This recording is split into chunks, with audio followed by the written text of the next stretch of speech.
Any interventions?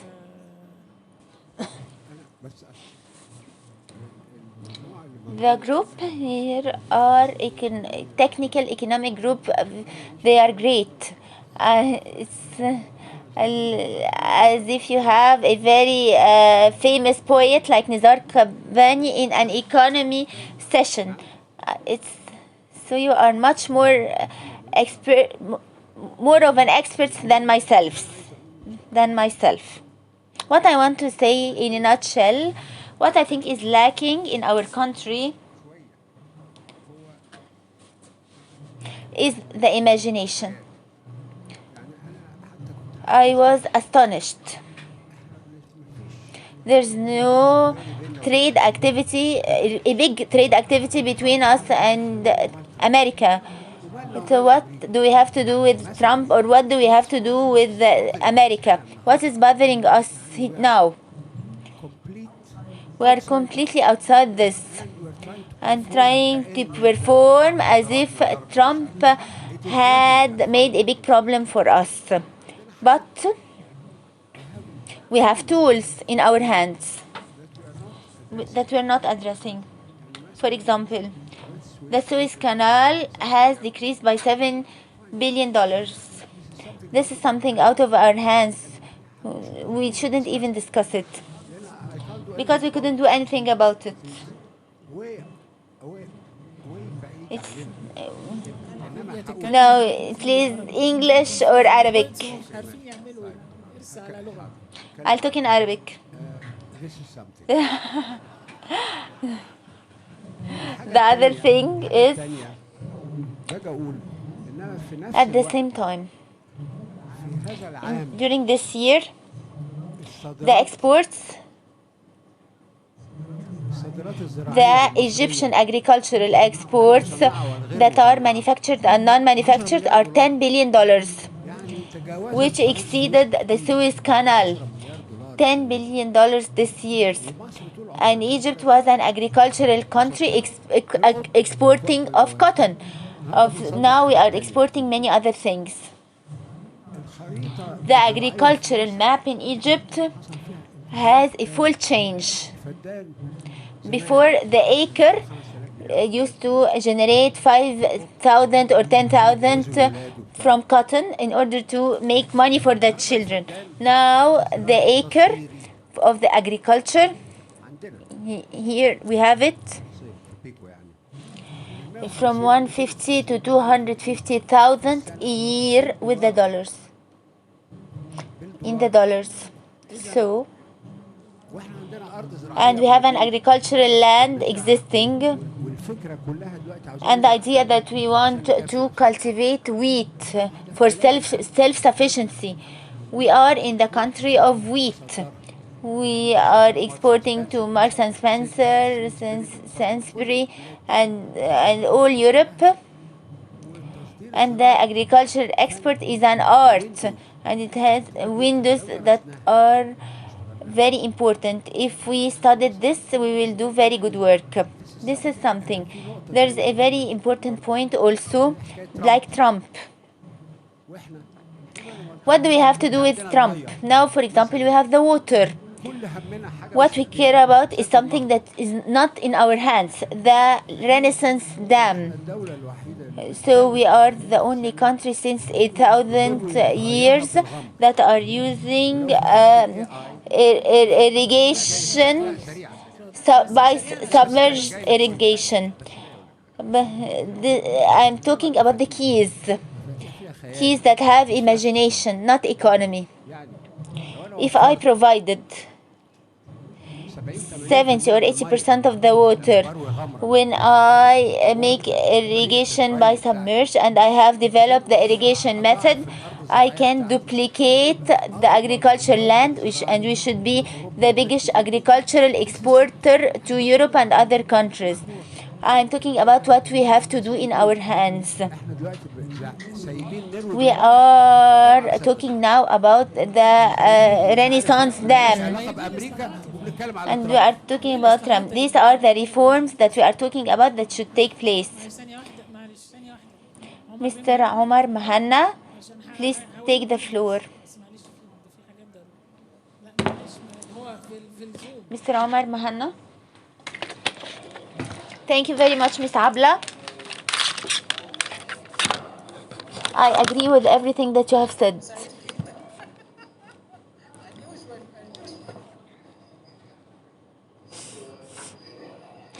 I have a comment. I believe that what's taking place, that in each catastrophe, it creates opportunities. The current crisis, like Mr. Al-Wathiq Billah said, and Mr. Tariq has affirmed this, and Mr. Muhammad Asim, this crisis will give Egypt an opportunity to move more quickly and find a way to improve our opportunities. But I find that there is a real advantage that took place. Other people see it's not good. I see that the exit of the hot money gives us opportunity to think in a different way and to focus on encouraging manufacturing and decreasing the interest rate, coping with the reduction in inflation and so on. Because one of the worst things that happened is the decrease of the share of the private sector in the credit. And so this will be an opportunity for the banks. The banks today depend on the bills, and the credit for them is harder and its cost is higher. So the exit of the hot money may be an opportunity to change our direction and decrease the interest rate and encourage the private sector in a more positive way. And thank you very much. Thank you very much. Thank you very much for talking about this point of the exit of the hot money. Mr. Muhammad.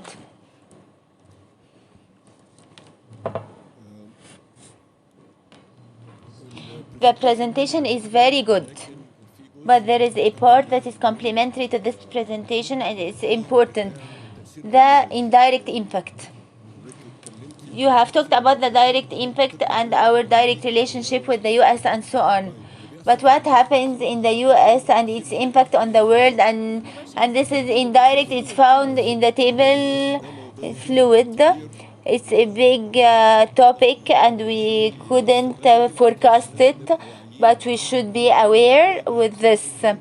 And this leads me to another topic. I am from Alexandria, so I deal with logistics. We have invested a lot in logistics and we have expanded in the ports and we are still expanding. These investments were to get revenues for us as an impact on the movement. With it may be positive or negative.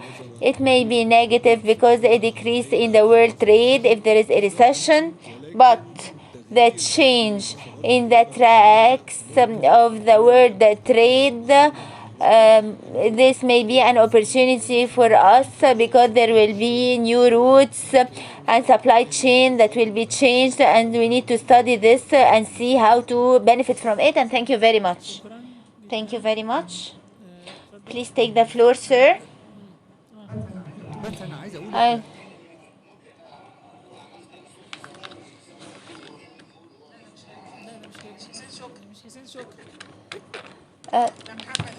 Mr.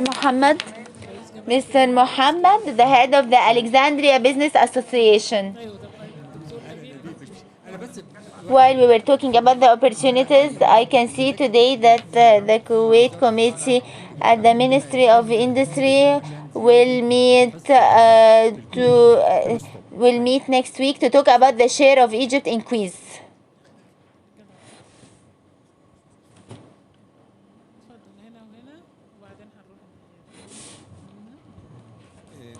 My name is Mustafa Nagari. I am the head of the Commission of Irrigation and Agriculture, and I am the deputy of and the chairman of ExpoLink regarding the agricultural exportation. We have a big problem in Egypt that I usually see I export the amount, but I should see the amount of revenue from this export.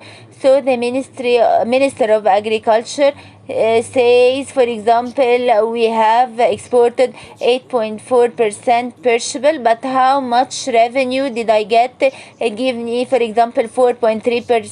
$1 billion, which means that the unit price is $550, and I should compare myself with the Mediterranean countries where I am located with the same production, and Spain, for example, reaches 1,400 euros, Italy reaches 1,300 euros, Morocco, France, Israel, all of these are higher than 1,000 euros. Why?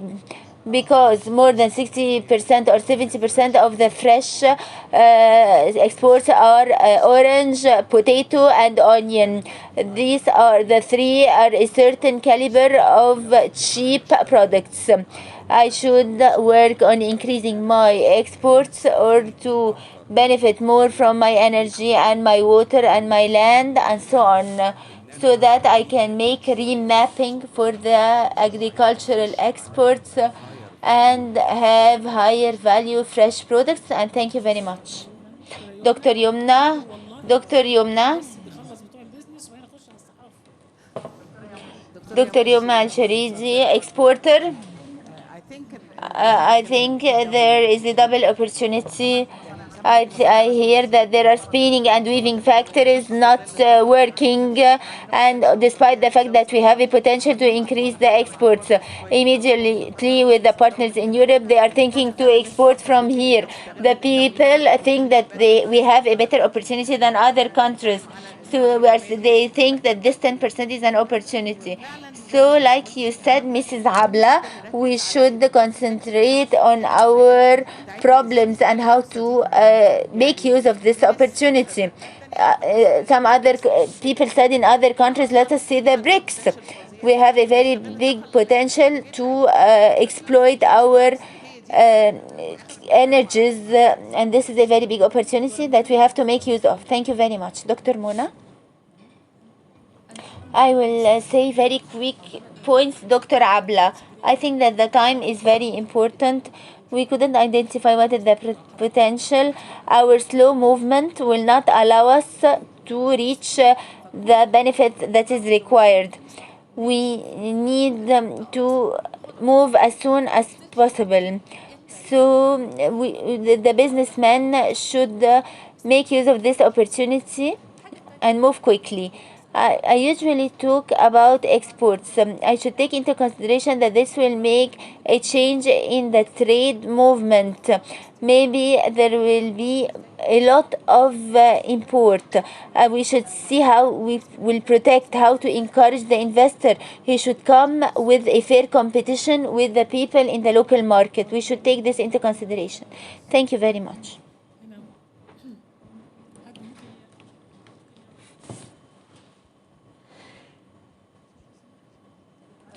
Dr. Abla, there are two very important points that we have talked about.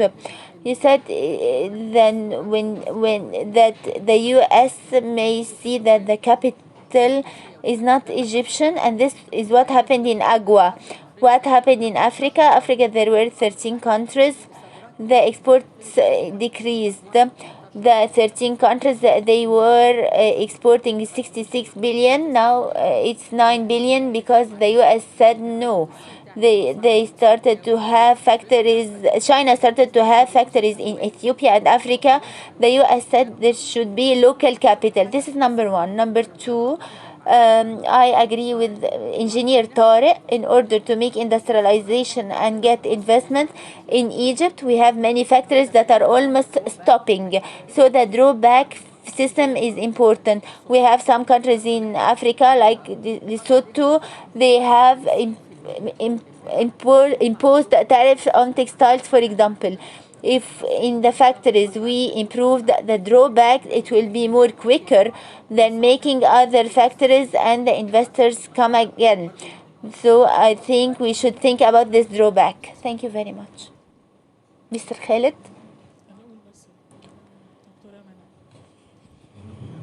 Dr. Khalid Abdelazam, the Executive Manager of the Egyptian Federation of Industries. Thank you, Dr. Abla, for the presentation and for this invitation.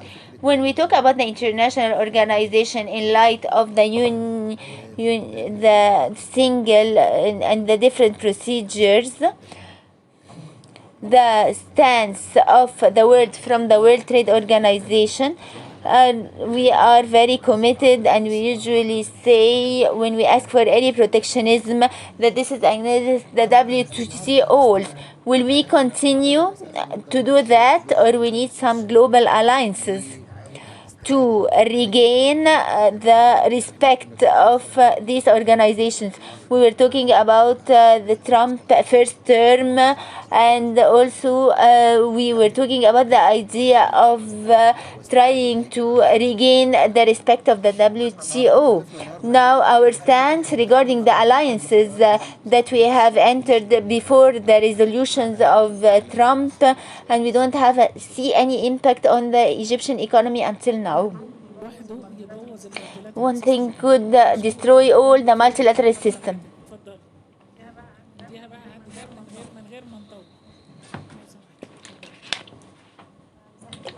Good afternoon. My name is Bisan Katab. I'm a journalist in Madamas website. I have a question to Dr. Yahya Al-Wathiq regarding the repairs that he has proposed for the QIZ.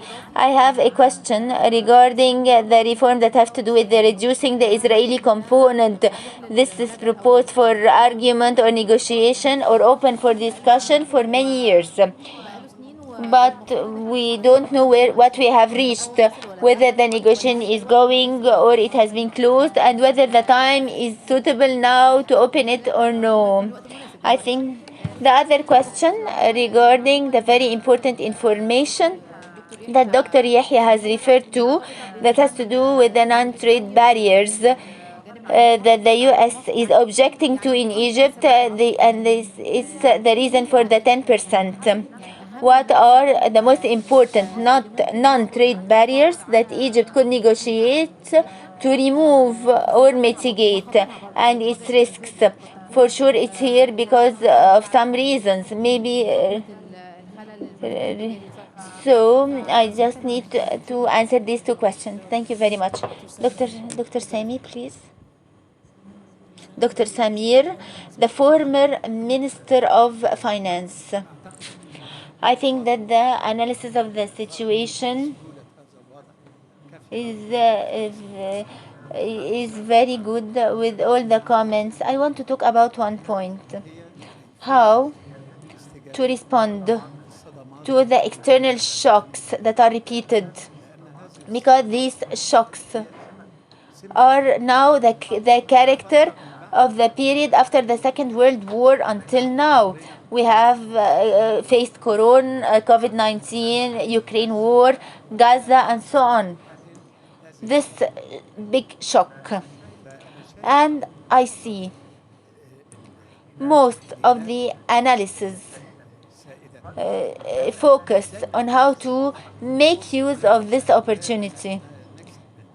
And during the short term, this will be done by many countries, and they started to do that. What is required, like Engineer Tariq said, is to change the mindset, how to respond to these international shocks. We have learned from the history that there is a change, and we reject the change.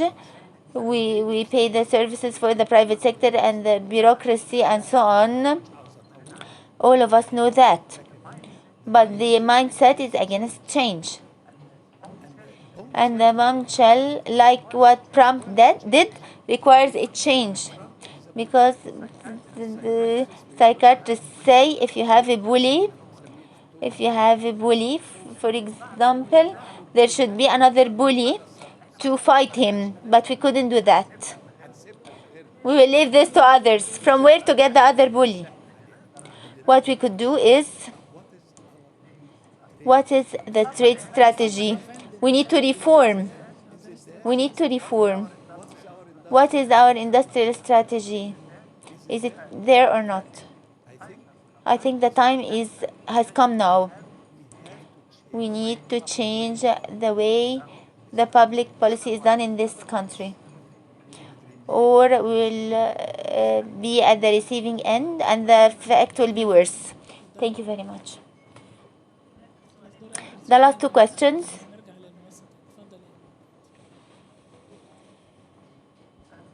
Good afternoon. I'm Hayam Destou'i. Where are you from? And I'm a private consultant and I have my own firm. Thank you very much for this study. Thank you, Engineer Mohammed. Thank you, Engineer Tariq. Thank you, Dr. Abla. Like you may make recommendation for the Minister of Investment and Foreign Trade. I think we should look for the short-term things because the medium and long-term will take a lot of time, especially with the increase in the industrial capabilities. There are many things that are already available. There are a lot of non-exploited energies, but I could depend on the existing companies that they can produce. I think we could make use of the trade representation along with the industrial organizations like the Federation of Industries, is to make mapping for where the people in the other countries that have high tariff barriers whom are exporting to the US, to make mapping for it with the companies that have non-exploited energies. I shouldn't wait for a private company to increase their export capabilities. As to the non-tariff barriers, there are some things requested by the American side more than 20 years ago. I'm not changing it. Do I really don't need to change it or not? Or so will these things need to keep it or we can change it? And the general non-tariff barriers that they are requesting, I think after the pressure they are making, it is the time to change this because this will not impact them only, but it will impact my trade with the others. The last thing, there is a direction from the country to increase the free zones. Let us say the existing industrial zones and issue a decree that these areas would be free zones instead of waiting to make allocation for new free zones. And before that there was a problem of finding places and start to build and so on. So we need to see what is applicable in the short term and deal with it instead of waiting for years. And maybe the policy of Trump may change after some months. Thank you very much.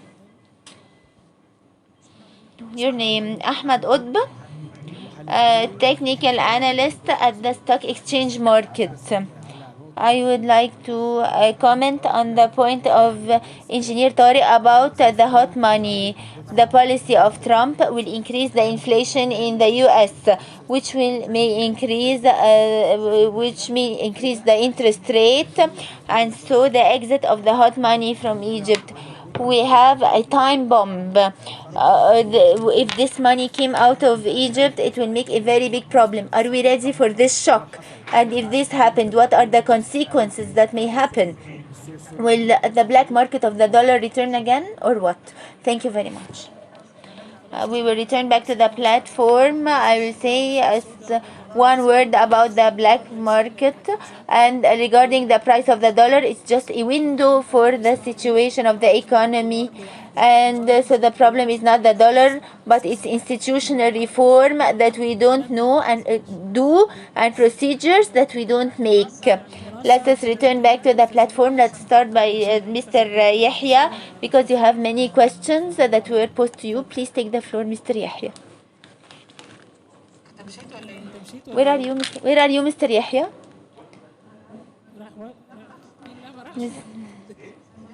Mr. Yahya? Mr. Yahya? Mr. Yahya, are you here?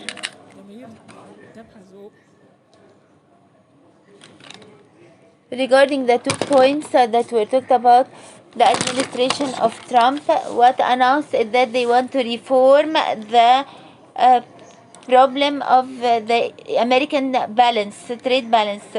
But the US wants to make reformulating of the supply chains. for the technology and the advanced technology. They want to return back to the industrialization for all the industrial chains. There is another parallel target also. They want to neutralize the role of the WTO. There are pressures from the big American companies that are already harmed. During the 10 or 15 years, these previous US administration were harmed by the trade liberalization. 90,000 factories have closed inside Egypt during the last 20 years. So there are many different reasons. Regarding the question of reducing the Israeli component, we have started negotiations regarding this more than 3 years ago. But these negotiations after the 7th of October are halting. So because of the tensions of the regional situation. Once the Israeli administration starts to mitigate the pressure or find peaceful solutions to the current situation, maybe we can start to negotiate reducing the Israeli component. The point is that the non-tariff barriers have the 10%. I think the 10% was going to be imposed anyway, even if there were no non-tariff barriers. But to be reasonable to impose 10% on a country that they have no problem in the trade balance, they should resort to the trade barriers report and non-tariff barriers report. These non-tariff barriers are continuous since many years. We are trying to improve this. Today, a resolution has been taken to solve a main problem in the non-tariff barriers. This will be declared by the minister. I couldn't declare it now, but this was a big problem that the US and others were asking to resolve. Today, this problem will end, and it was a big problem and a big obstacle. But the non-tariff barriers are not all under the Ministry of Investment. It is with different ministries. Some of them are with the Ministry of Communication, and other things we couldn't do, even if he sees it as a non-tariff barrier.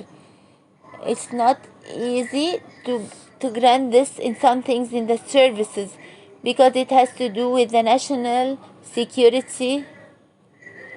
But we will work during the coming days on the feasible things that we can do and take decisions in, and will not impact the economic situation in Egypt or the customs revenues in a big way, or the national security in Egypt. So some things will continue, because it's not easy for the Egyptian country currently to respond to some of the points mentioned in the non-tariff barriers report. Thank you very much.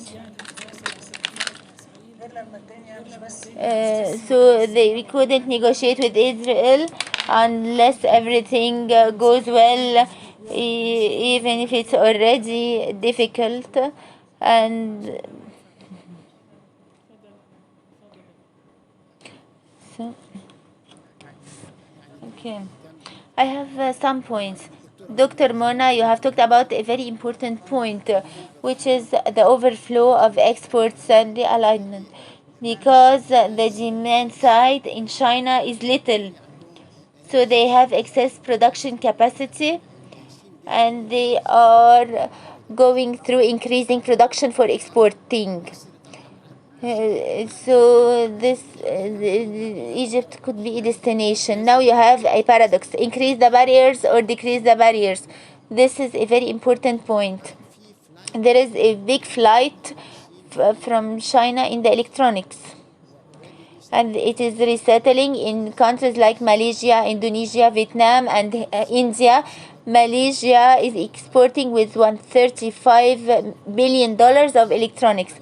So I want to get away from the garments, but the strength of work in Egypt is the workforce of the region. There is no country that has all of this labor that could be trained. In addition, we have 260,000 graduates from STEM technology. This is a very big pool not found in any other country in the region. Also, Egypt is committed to the WTO with a percentage of 99.4%. This was said by the US. Where are we? We are committed. What should we do? We are already committed. The third point, the non-tariff barriers, like Dr. Yahya said, most of these are superficial, and most of this could be settled, like importing seeds of potato and parts of the poultry. Parts of the poultry are being imported. And this is the made in principle. They made reciprocation, for example, the export of citrus products, for example, the automotive parts, for example. This will not impact anything because the automotive parts that come from US are not non-existing, not available. So the problem is solved. The last thing I want to say is that not everything could be fine with the QIZ, because Israel does not have industry inputs that I can make use of. They import the inputs and they export it to us, like the things for the garments, and it has a lot of limitations that we couldn't depend on. The last comment is that the US has lost 90,000 factories. These factories will not return again because all of the industries are migrating, and the agriculture sector and most of the sectors are impacted. So this factories rebuilding again is something not feasible. So the end game is not clear. So let us wait and see more. And like you said, we should improve and work and have more of a strategic vision, and we have to revisit our economic alliances. Now we have a regrouping. There is a lot of regional globalization in Asia, for example, and East Asia. Where do we belong? Thank you very much. So revisiting the alliances is very important, especially with the BRICS. There's room for a lot, but we need to do our homework. Please take the floor, Mr. Muhammad. I will not be lengthy, but I would like to start by the point that Mr. Tariq said about the end game. What is the end game? Simply, make America great again. Make America great again. This is the white supremacy. They are not happy that there is that there is colored people in America. They are not happy that they don't have industry. So he thinks that he will regain America of the 19th century. These are hallucinations. And these hallucinations are unfortunately supported by study and research centers that are big ones. So we see the stance of America, that it is hitting itself by itself. The phenomena of the mighty powers is a well-known phenomenon. When the great powers feel that they are being destroyed or their power reduced, they have two solutions: either to make soft landing or make a crash. The British Emperor decided to make soft landing. They withdrew.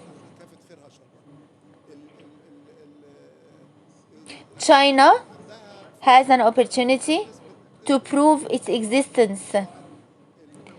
So, so I expect that there will be a lot of problems in the world as a result of this situation. But if we return back to what Mr. Salah Diab said, where are we from this narrative? The percentage of our exports and imports to America is very little, including the garments. We are happy with the 1 billion and 2 billions. This is nothing. Turkey export more than this by far. So this is not good for us. Did the country do its homework? I say no. The private sector tells the country this is the reform agenda and this is what we need to do, and the country insists on working with the short term, with the low hanging fruits and transactional, and at the end we do the same thing and repeat the same thing every now and then. So one of the commentators said before that the Arabs don't miss an opportunity to lose the opportunity.